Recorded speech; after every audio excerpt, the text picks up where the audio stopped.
Hi, everybody. Welcome back to the Enneagram in a Movie.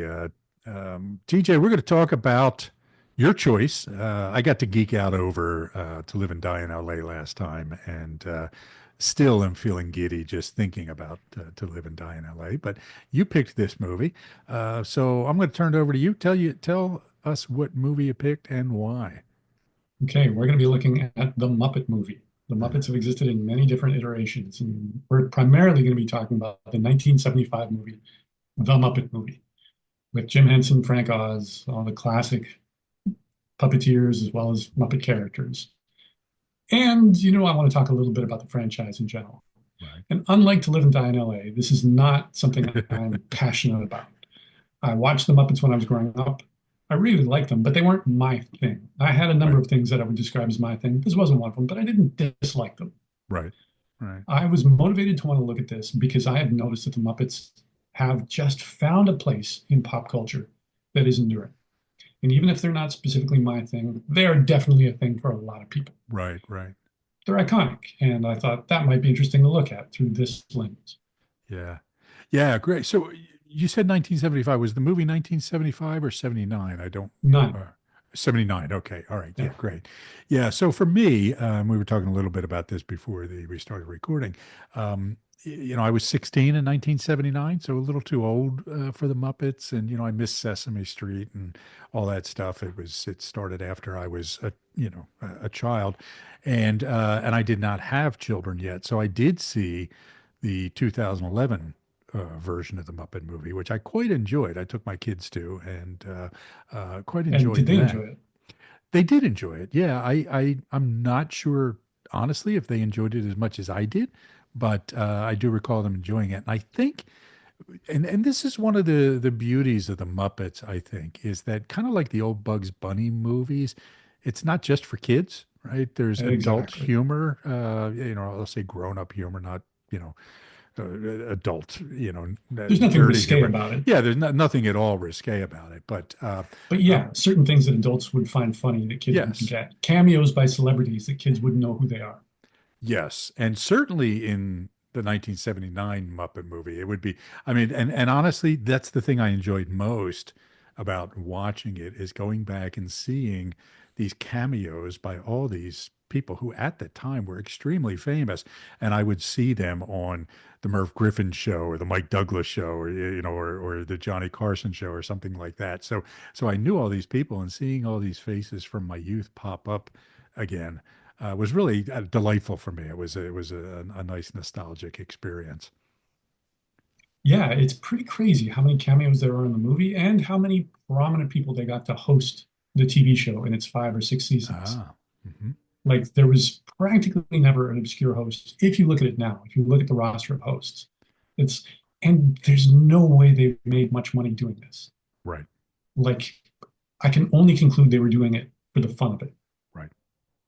I would agree. I would agree, and yeah, because like you said, I don't know what the budget was for the movie, but it clearly wasn't huge. You could tell just from the production values. But yeah, I mean, Orson Welles was in the damn thing, right?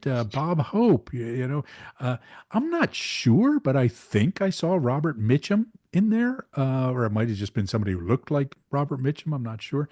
And people like Milton Berle. Milton Berle was in it, right? So. Uh, Or Elliot Gould, who was a major leading man in the 70s, right. not really remembered so prominently now. Telly Right. Savalas, Yes, yes. huge TV star at the time. Steve Martin, Richard Pryor, Mel Brooks, Mel Brooks. Uh-huh. Cloris Leachman, Yeah. Carol Kane, Madeline Kahn, James Coburn, tough guy James Coburn. It's Yes. not beneath him to be in a silly kids movie in Yes. one scene. Yes. And of course it wasn't just a cameo, but Charles Durning was kind of the Played a major lead. role. Yeah, had a major role as kind of the bad guy. And Durning is a really interesting character to me, right? Because I think he was kind of a very commonly seen character actor in the 70s and 80s into the 80s. Was he in Tootsie? Did he was he one of the Yep. guys that yeah, so he was in Yeah. And Tootsie. Sting. Yes. So in lots and lots of stuff. And interestingly enough, something I only recently found out, he was quite a war hero in the Second World War. I mean, he had a very distinguished military career with all kinds of medals for acts of bravery and that sort of thing. And I forget the details. I didn't go back to review them, but you wouldn't assume that from certainly from this movie and from most of his roles. So And that's the thing. It didn't seem like he was slumming it, like this was a sign that his career was on the decline, right, or that he was kind of rolling his eyes that he was the antagonist in the Muppet movie. He yes, seemed to be having as good a time as everybody else. yes, yes. Yes. Certainly throwing himself into it and overacting. It was hard not to think of Jackie Gleason and Smokey and the Bandit Right. when I was watching this, right? That just sort of unabashedly over the top sort of acting. Yeah, totally. Not taking himself seriously, not expecting he's going to get an Oscar for it, and also that it won't diminish his career. And it Right, didn't. He right. went on to continue to play roles in great movies and obscure movies and Broadway plays. Yeah. Yeah. All right. So tell us more about this. Again, you talked about it having an enduring cultural legacy. Why did you think it would be good to talk about this in the lens of the Enneagram? Well, the Muppets themselves as characters, it's an ensemble.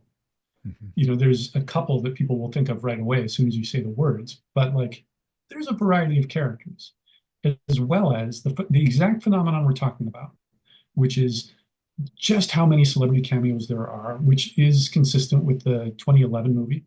And, you know, I must admit, I haven't seen it. It's a gap in my cinema lore, but I've never seen the Muppet Christmas Carol. But I imagine, I know that it has Michael Caine as Scrooge. So, Hmm. pretty prominent actor in that Yeah. role. Yeah. And it's something I see a lot on social media. People will post like, name a favorite movie that you'd like to see redone with one actor being a real person and everybody else being the Muppets.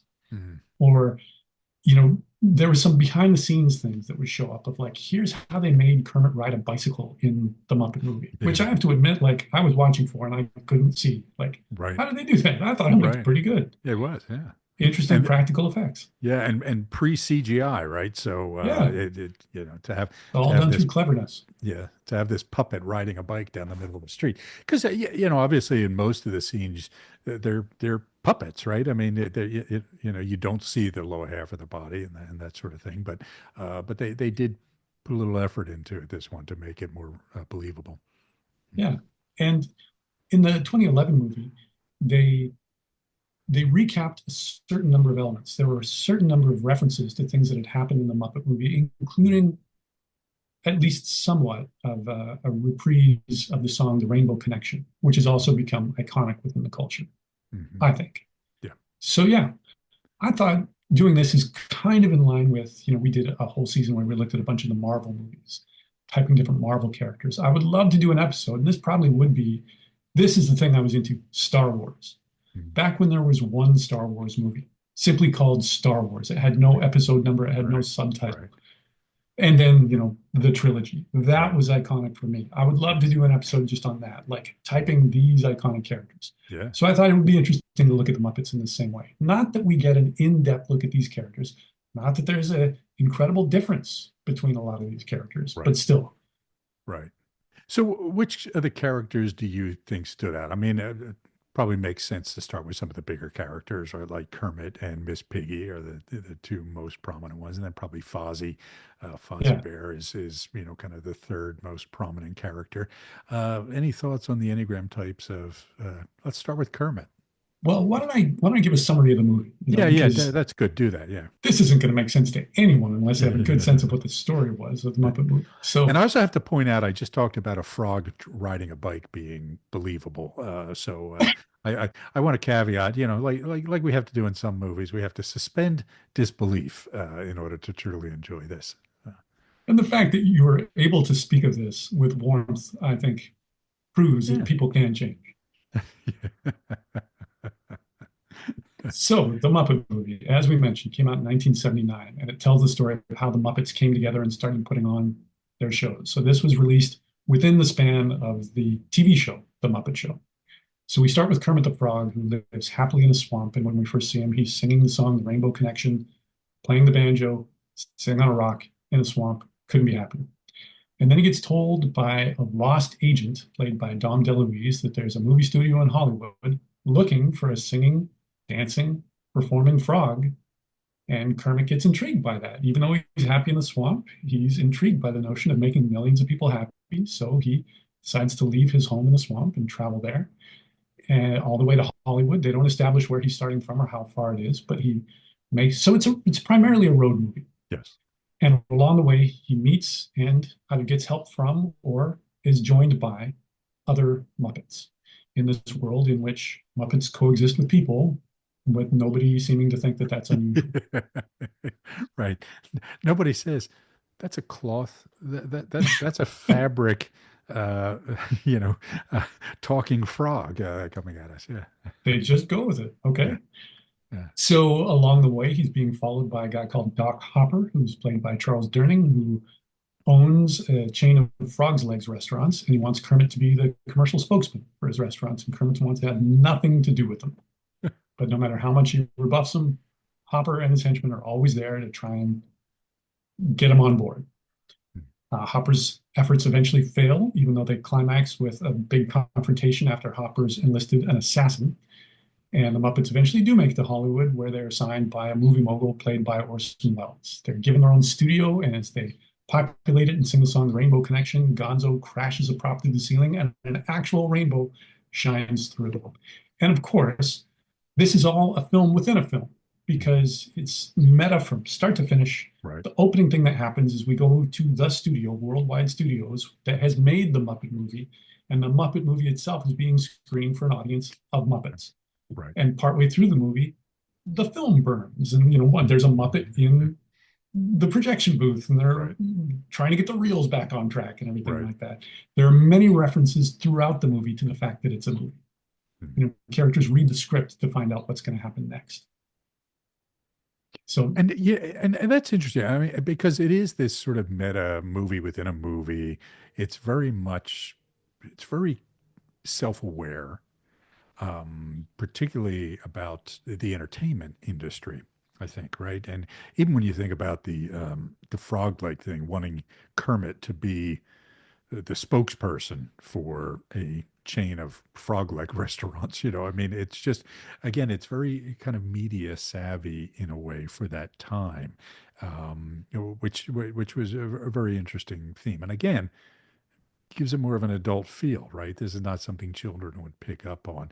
And even having Orson Welles as the movie producer, right? Considering what a great, filmmaker he was quite an actor as well, but that's not what he's known for, right? He's known for writing and directing and producing movies. But and he's known for being screwed over by Hollywood. yes, In his 20s, he writes, or co-writes, directs, and stars in Citizen Kane, which is to this day, if it's not at the very top, it's near the top of most yes, lists, the greatest yeah, movies that ever been made. And then he never had creative control again. right, right, And still continued to make movies, and many of them excellent, but always did it on the fringes of Hollywood.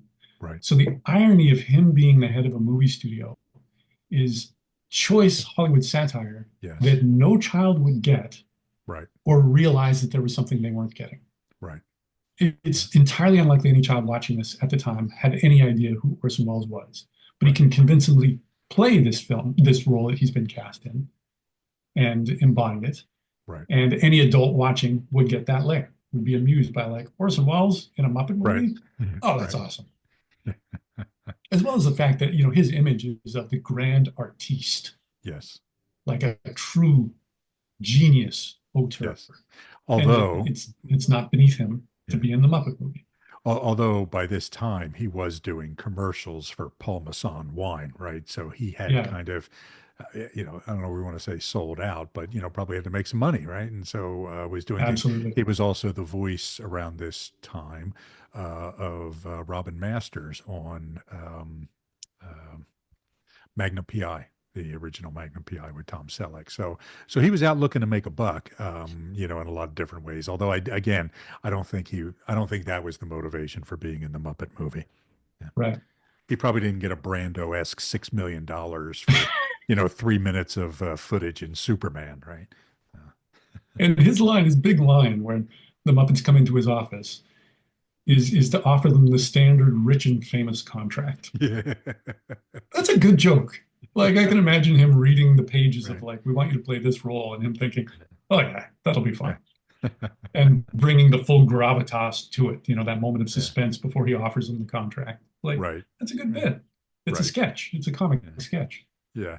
Yeah. I think it just it's popped into my mind here. One of the cameos we didn't mention that I think is worth pointing out was there's a couple. Number one, Edgar Bergen and Charlie McCarthy, which again, again, there's kind of an ironic little thing with that too, in that Edgar Bergen was a ventriloquist and Charlie McCarthy was his puppet, right? And here we are talking about Muppets, which are puppets. So nice little stunt casting there. It's a And, good wink. Yeah, I yeah, can imagine he was a huge inspiration to Jim Henson. right, right.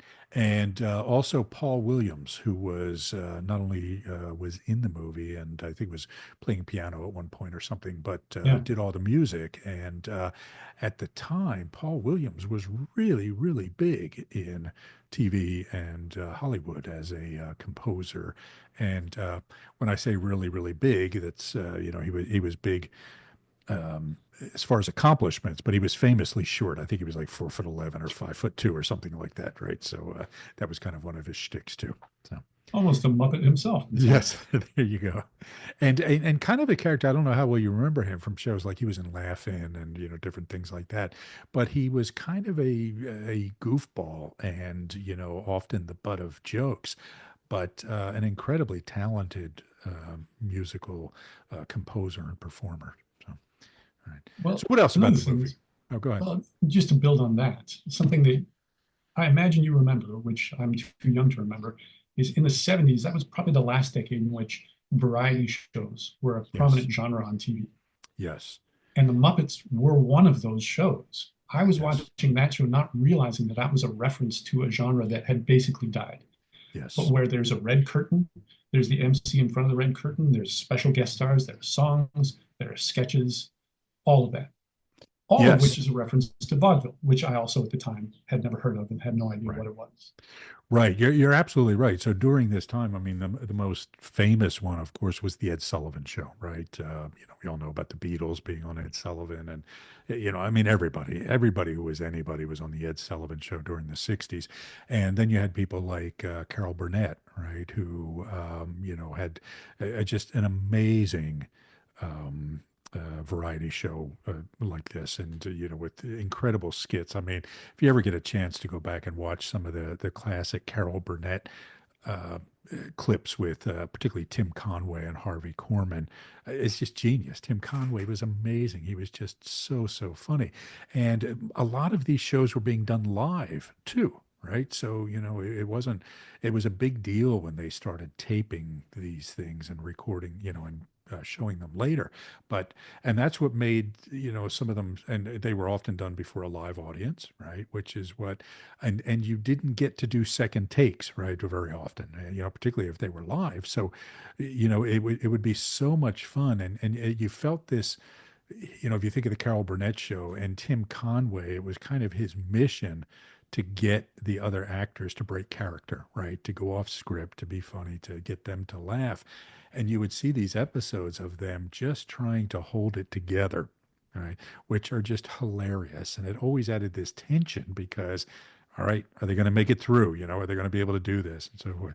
And of course, you also had things like the Sonny and Cher show and Laugh-In and Rowan and Martin was Laugh-In. But yes, so we're catching the tail end of that with the Muppets for sure.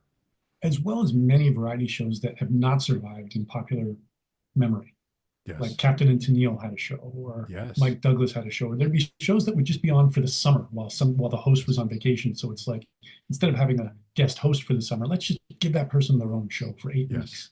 Like Yes. that was really commonly done. So comedians, musical people like Paul Williams were on them a lot, Hmm. or as well popular singers. Yeah. And they might do a song, they might be part of a sketch. Somebody not being part of a sketch, being in a sketch was part of the joke of the sketch. Yes. If here they are playing this funny character in this funny costume. Saturday Night Live originated in that era and is one Yes. of the only variety shows that continues. And it's got some of those same elements, but it doesn't have the feel of something that's old time. Whereas Right. if you watch footage from those 70s variety shows, it really feels like, oh, that's from quite a while ago. Yeah, it does. You almost expect them to be wearing barbershop quartet outfits and Right. doing ragtime and things, right? It really does. It I'll say it feels dated in the best possible way. For me, the Muppet movie felt like it was locked in time, kind of like To Live and Die in L.A. was, right? I mean, you can't take, you can't watch To Live and Die in L.A. and think that it's any time other than the 80s, right? And it's the same with the Muppet movie. You can't think, oh, this could have been the 80s or this could have been the 60s. No, man, this was the 70s, right? I mean, through and through, which for me was just a moment of joy because that's when I kind of grew up. So, Right. So almost a time capsule. yes, Yeah. yes, So there's a certain nostalgia in it. So that brings us to our characters. Um, Jim Henson has widely been typed as a nine, and he originated the character of Kermit, and he voiced him and puppeteered him. And I really do see Kermit the Frog as a nine. He's calm and peaceful, and like I was saying in the summary, when we meet him, he's just sitting on a rock, playing the banjo, doing this harmless, sentimental, joyful song about rainbows, and just happy being yeah, exactly where he is. He doesn't go to Hollywood because he's ambitious, but he is tempted by the opportunity to make even more people happy. That appeals to him. yeah, But he doesn't want to make money. He doesn't want to become the head of a movie studio. He doesn't want to become famous for its own sake. And he's just got this open, accepting attitude for everybody. And of course, the big conflict in his life is that Doc Hopper wants him to represent his chain of Frog's Leg restaurants. He doesn't want to do it. So what's his strategy? Avoid. right. Like, Run I'm away. just going Yeah, to, yeah, turn literally away run from away. him. Yeah, Yeah, yeah, until eventually it's like, okay, yeah, fine. I got to confront this guy. yeah, And yeah, then he does. And then the solution just happens without his making it happen. It's not yeah. quite clear what he's going to do when they confront him, like the showdown in a Western, and they're in a town that looks like it's probably filmed on a studio lot of a Western, but it's like, what exactly do you plan to do? Just Yeah, take uh, a yeah, spear to the chest yeah, and die? Or shoot back or what? But then Animal just eats these expansion pills and he pops out the roof of a lab and he's so huge that he scares the villains away. And that's all we see of them. right, So the right. conflict is quite neatly solved. Yes, So I think he's yes. a big nine, and I thought the movie had a very nine-ish vibe overall. Yeah, I would agree. And I would say to a navigating nine sort of approach, right? I mean, it's kind of as he goes along, he kind of collects this community, right?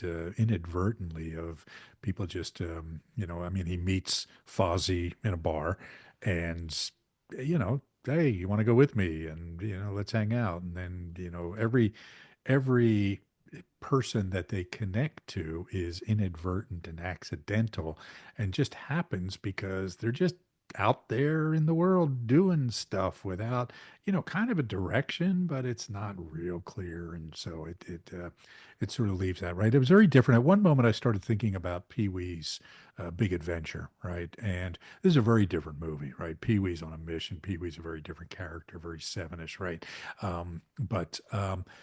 But still, there was this feeling of just let's just go out and crazy things are going to happen, and and it'll all work out in the end. Everything will be fine. So I think that's something that 7 and 9 sort of share, right? Is that Yeah. it'll all be fine. Don't worry, it'll all work out, and so forth. So, all right.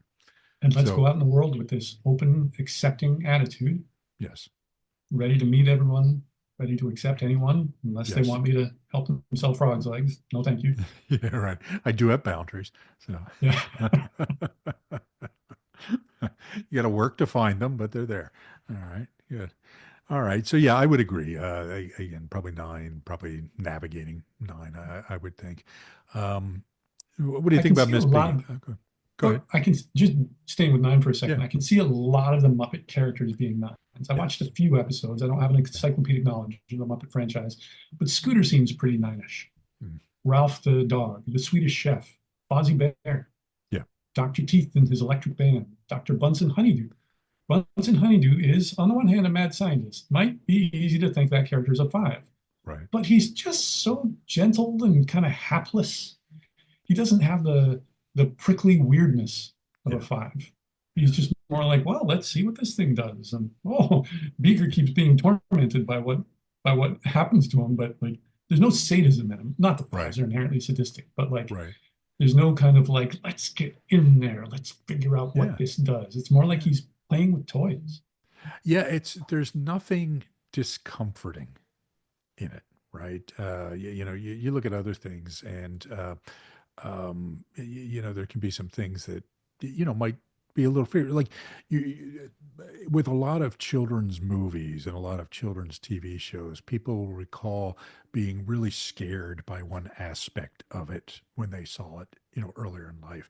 And there's nothing in the Muppets things that I have seen that have that effect, right? I've never heard of anybody saying, "Oh, I was traumatized by that part of the Muppet movie where, this happened or that." I mean, even the guy trying to, get him to do the Charles Durning character trying to get him to do the frog's legs thing, that could have been turned into kind of intimidating, right? It could have been, look at the size of that frog, man. I'm going to get those legs and cook them, right? But it was no, it was just, I want you to be our spokesperson, right? I mean, it's not hugely threatening, right, in that way. So I think, that nine-ish temperament, like you said, it exudes through the Muppet um, franchise to create this safe, warm, comfortable environment for kids, not in the same way that's instructive and educational, like with Mr. Rogers, say, right? It's just, you know what? We're going to hang out. We're going to be friends, and life will be good because of that. It's also an inadvertent pop culture education Mhm. because something they don't do in the movie, but that they do copiously in the TV show, is they sing old songs. Ah, So it's easy to think of this as padding. Maybe it was, but they maybe. do a lot of public domain songs. So songs from Yes. the Great American Songbook, from Yes. old Broadway, from vaudeville. And sometimes they'll give it an ironic twist. So in one Right. episode I watched, there's a bunch of Muppets singing the Lullaby of Broadway, all about New York City, and they're doing it in the frozen north amongst igloos. Right. And they describe it as a lullaby from the Inuit people. They use the word Eskimo, which is not Right. preferred anymore, but still, like, to have people in the frozen north rhapsodizing about New York City and the taxi horns and the subway, I thought that was a pretty clever gag. uh, But what's also happening to, I can imagine the young me that was watching it, is I'm hearing the song The Lullaby of Broadway for the first time. mhm. So there's a lot of that happens. It's like I'm being introduced to conventions of pop culture that happened on Sesame Street as well. Right. There was a puppet called Sherlock Hemlock, Uh-huh. who was a detective, obviously based on Sherlock Holmes. But as a 4-year-old, I had no idea who Sherlock Right. Holmes was. I'd never heard Right. that. So when I first heard the name, I was primed to know who that character was because I knew the Muppet parody of it. Same with the Count, the vampire. Again, Right. I didn't know who Count Dracula was. I didn't know Right. that Count was a rank of aristocracy. Right. I didn't get the pun Right. that it's both a rank and a mathematical action. So it's like Not a bright child, were you, TJ? No, no, I'm kidding. but yeah, they're Yeah. enculturating you of like, Yes. here's a bunch of songs that are out there, just like Yeah. Looney Tunes cartoons do as well, in I was terms going to of say for me that was Bugs Bunny, right? I yeah, mean, you would hear about opera, the William Tell Overture, things like that.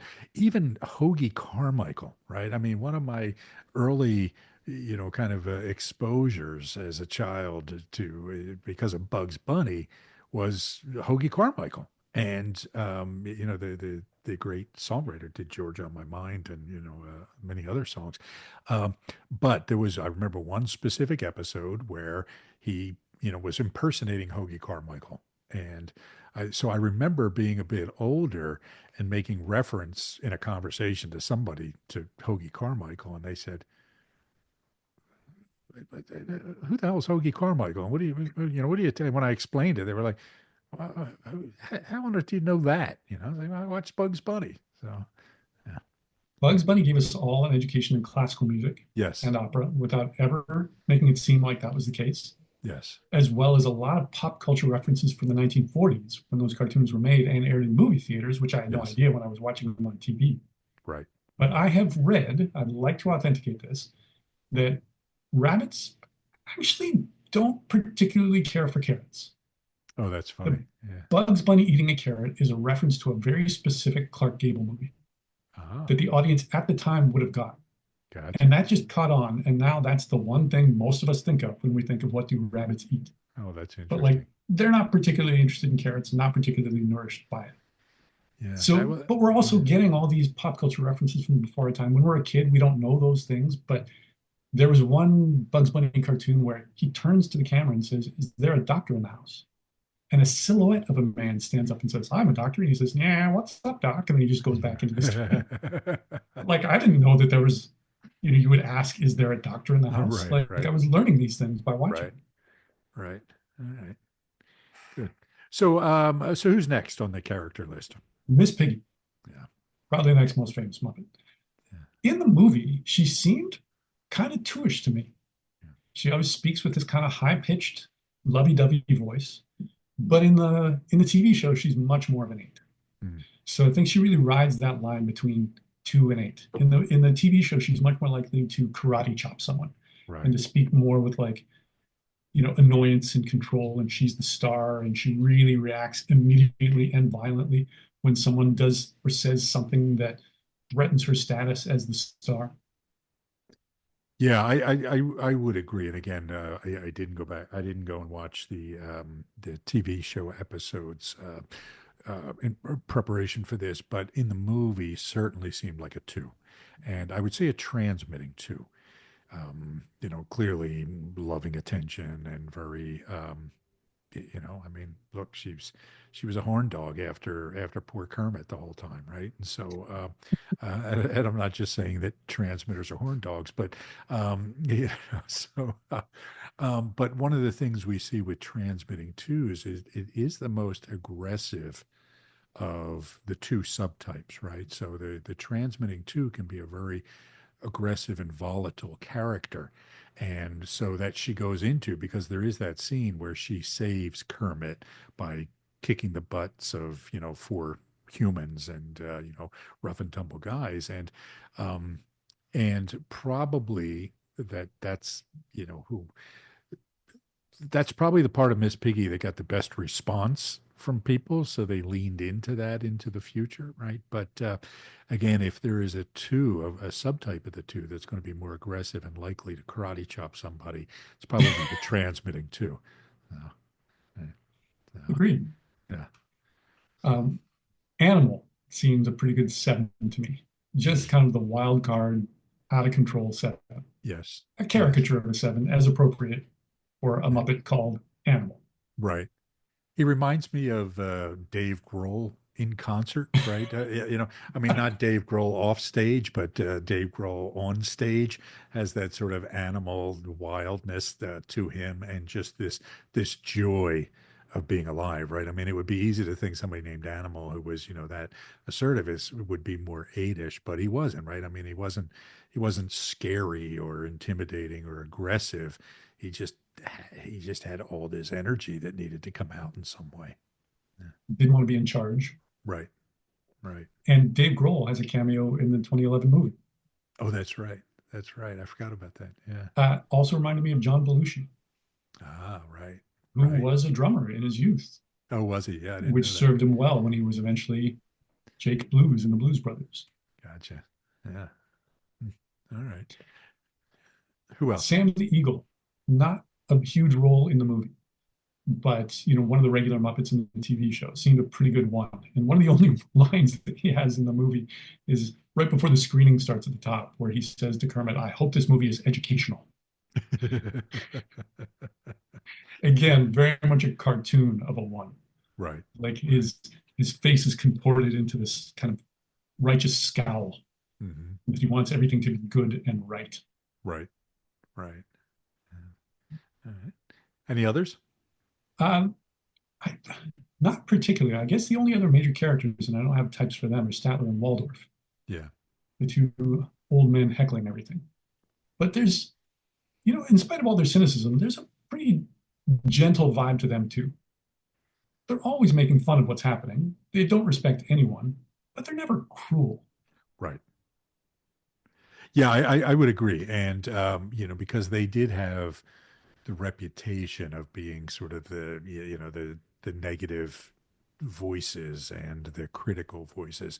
But I think it it served to keep the Muppets from becoming too saccharine or too, self-satisfied or too safe, right? I mean, just it kind of was a reminder that hey, we're all in on the joke here, right? Right. Don't take this too seriously. This is just to have fun. So there's almost kind of like a, well, yeah, I mean, it's pretty obvious, I guess, an analogy of kind of the court jesters of, um, of the Muppet universe. So yeah, And you're right, letting us know that they don't take themselves seriously. There's no right, preciousness to what we do, right, right. which again, to me, speaks of an overall nine-ish vibe, Yeah, which also brings in what we were saying before about just the plethora of cameos there are in this, as well as the meta element. It's just this sense of like, we don't always do this. Somebody like James Coburn or Elliot Gould, this was not the mainstay of their career. Although somebody like Milton Berle, his career was right, built on silliness and fun, but still not with puppets and right. not with him just doing a cameo. Usually he's the star. Yeah, But it's just this sense of like, we can all let our hair down. We can make fun of ourselves. We're all in on it. We all get to laugh. We all invite everybody to laugh at us. And it's yeah, all good. yeah. As you're saying that, one of the things that strikes me is how brief some of these cameos were, right? I mean, these were major, major stars, like the James Coburn character, right? I doubt he's on screen for 30 seconds. I mean, it's just really, really brief. And even the Steve Martin thing, I mean, this is the peak of Steve Martin's early fame and popularity, and just probably under a minute, I would guess his scene was. And so again, you can just tell these guys are like, yeah, hey, that would be cool to do and to have fun and just for the heck of it. It would be interesting to go back and see if any of them really got paid to be there. It's like, oh, we got to get Bob Hope, so let's give him, $1 million or something. I really doubt that happened. And Same here. yeah, you kind of get the sense that Henson or whoever was just pulling in a bunch of favors, or put out there, hey, we're going to do this movie. It's a lot of fun. And again, the TV series was very popular at the time, so there probably were. And we also have to say that this was not, other than Steve Martin and maybe a couple of the others like an Elliot Gould, um, not the peak of their careers, right? I mean, they were already on the talk show circuit in a big way. So it probably would have been easier to get. Now, I will say that in the 2011 version, I get the sense that the stars were bigger when they were on the role in the movie, right? Then, and what I mean by that, they were more popular, kind of at the peak of their career, rather than the tail end of it, like with the first one. Like for example, Jim Parsons, right? I said this prior to us starting to record. For me, that movie was worth seeing just to see Jim Parsons doing the song "Am I a Man or a Muppet?" Um, and he was really, really big on The Big Bang Theory at that time, and It was the so number one left show the at the show. time. Yeah, yeah, and he was able to leave that show because he said, you know what, I've made so much money, I don't have to do anything ever again, and so I'm just tired of this. I want to go do theater or something, right? So, anyway, so yeah, a lot of um, like you said, not no shame in the roles, just people having fun, people saying this will be fun to do, let's go do it. So And I can imagine with the original series and this movie, again, I do not know this. This is just my postulation. I would imagine a lot of it happened because of the likability of Jim Henson. And there's a documentary about him and his creative process, which I've yet to watch, but I've heard really good things about. And something that comes across in that, as well as just tributes that poured out when he died in 1989, is no one had a bad thing to say about him. yeah, People loved this man. And that is not a given for somebody who's at the head of an empire. Like that's a stressful job. They did 20 some episodes of the TV show a year, as well as these movies. And he was involved in all of these different things. yeah, And that he was personable with every coworker, with every guest, with every crew member, with every fan. There's a story from the documentary where they were filming in New York in Central Park for the Muppets Take Manhattan, and Jim Henson was late to meet the Dalai Lama But as they were finished filming, with his hand still in the Kermit puppet, a couple of little boys came up and started talking to him. And as Kermit, he talked with them for an hour. Oh, wow. They were not beneath him. They were not a waste of his time, even when he had other things to do. Even when shooting a movie, I've never heard Yeah. any stories of people shooting a movie where it's like you're short on sleep. There's so many things to do. There's so many decisions to make, especially if you're the guy like Jim Henson Right.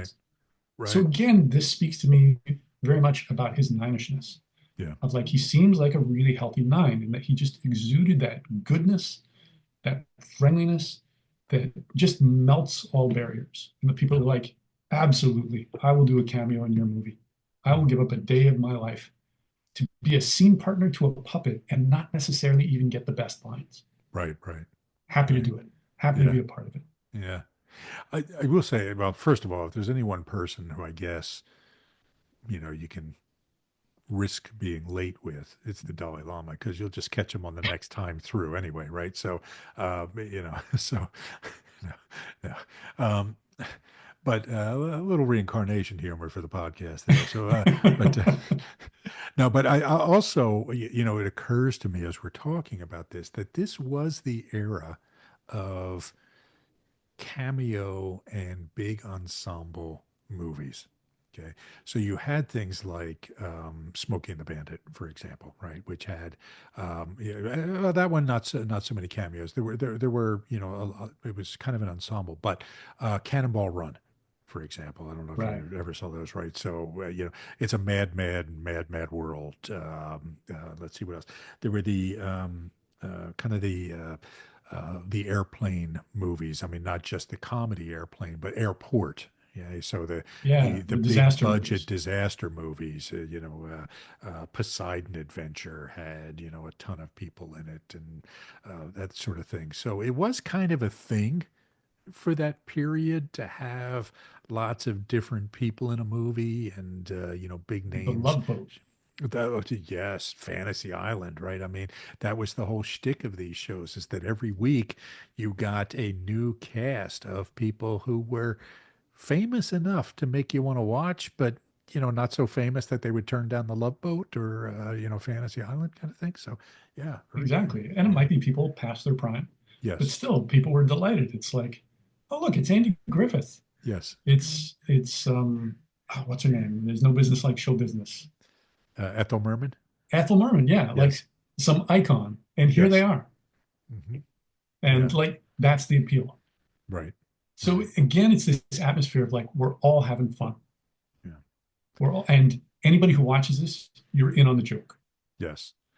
Which frankly was the 70s, right? I mean, the 70s was, hey man, we're all just having fun, right? I mean, the clothes were, wacky and crazy, and disco was a thing, and I mean, it was a fun era. It was, you had the intensity of the '60s and the rebelliousness of the '60s, and in the '70s, it was just like, hey, man, life is good, other than the oil crisis and Watergate and all that stuff.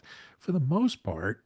It was kind of a party, right? I mean, YMCA, the song, that kind of exemplified the era.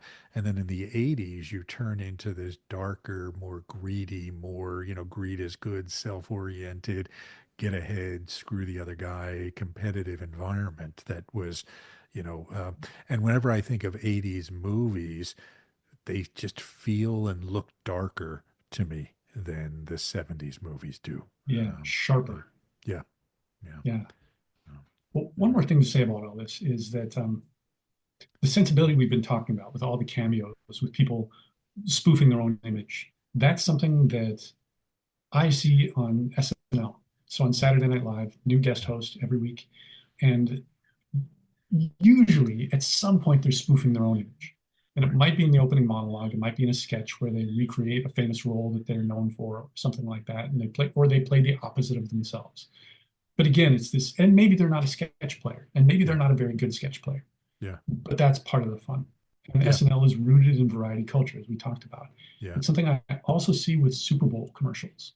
mm, Commercials on the Super Bowl to this probably bigger than ever. yeah, And there are now previews for Super Bowl commercials. There are right, teasers. right, And the gist of most commercials is they star somebody who's so famous that they don't normally do commercials. right, and they're doing something that is a parody of what they usually do. They're not just doing the thing, but more. Right. They're making fun of themselves. They're in some Right. kind of unlikely casting. And again, we're all in on it, Yeah. which really makes it seem to me like skit night at summer camp. Yeah.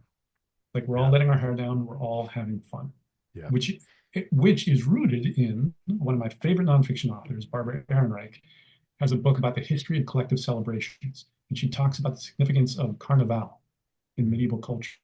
And the whole purpose of that was a, just a leveling of social ranks. So during Carnival, there was a fool king, or there would be traditions in which like the aristocrats were serving the servants, and peasants and serfs were feasting. And it's like we're all just having fun, and it's a good way to blow off steam. Yeah. Yeah, and there's a lot to be said for kind of self-mockery in revitalizing people's careers, right? And as we see with a lot of these characters, it is kind of the past their peak, and so there's this opportunity, right? A couple of ones pop into mind, like when Hugh Grant ran into his problems with the prostitute, and what did he do? He goes on the Jay Leno show and pokes fun at himself, right? Has a laugh at his own expense. And another one I was just overhearing somebody talking about on a podcast was Rob Lowe going on Saturday Night Live after um, the The sex Atlanta tape. scandal, right? The sex tape that came out from the Democratic National Convention when he had sex with an underage girl and her mother or something like that. I don't recall the details, but anyway, everybody thought, geez, he's done. And then Lorne Michaels gave him a chance on Saturday Night Live, and he killed it. And it revitalized his career. He got the West Wing after that and some other things, and went on to have a kind of a second career. So, all right. Yeah, it's an interesting thing because celebrities are basically our equivalent to mythological figures. Mm. And like mythological figures, they can fall. They Yes. rise, they can fall. And then every once in a while, they can rise again, exactly as you said, Yeah. by making fun of themselves, Right. which is also a very ninish thing to say, hey, folks, I don't take myself too seriously, Right. and you shouldn't Right. either. Yeah. I'm happy to make fun of myself, even though in the case of somebody like Rob Lowe, I'm still incredibly good looking Yeah. Right. and very rich and have a Yes. life that you won't ever approach. Yes. But I'm not going to say that part or even imply it. I'm going to have fun with you. Yeah. And on the Rob Lowe thing, because I don't know if we have ever talked about this on the podcast or anything, but he is a guy who he just knows. He seems to know how lucky he is, right? And he seems to understand that, hey, yeah, look, I was born with this face, right? There's nothing I could, nothing I can do about it. And there's lots of other people out there with this face, but I made it big, right? And so it was interesting to watch the Andrew McCarthy documentary about the Rat Pack. Right. And you've got all these people in the Rat Pack talking about how, oh, this ruined our lives and upset our careers and all this stuff. And Rob Lowe's like, what are you kidding me, man? This was awesome. I mean, and people are talking about us and, and like, come on, man, what are you whining for? We were making so much money. We were doing this, we were doing that, and just of all the people who were just kind of having this pity party, for themselves, he was like, what are you kidding me, man? But look how lucky we are, So yeah, it's nice to see, and again, it's that one of the things we see with nines is a tendency towards self-deprecation, right? It's this tendency to put themselves down, and again, they often do it as a human. When they do it effectively instead of dysfunctionally, it's a humanizing element, right? It's to say, now look, I'm just like you. I know, I got this Rob Lowe face, but I'm just a regular guy. I mean, I like to, do a mother-daughter team every so often, but you know what? Who doesn't? I mean, come on.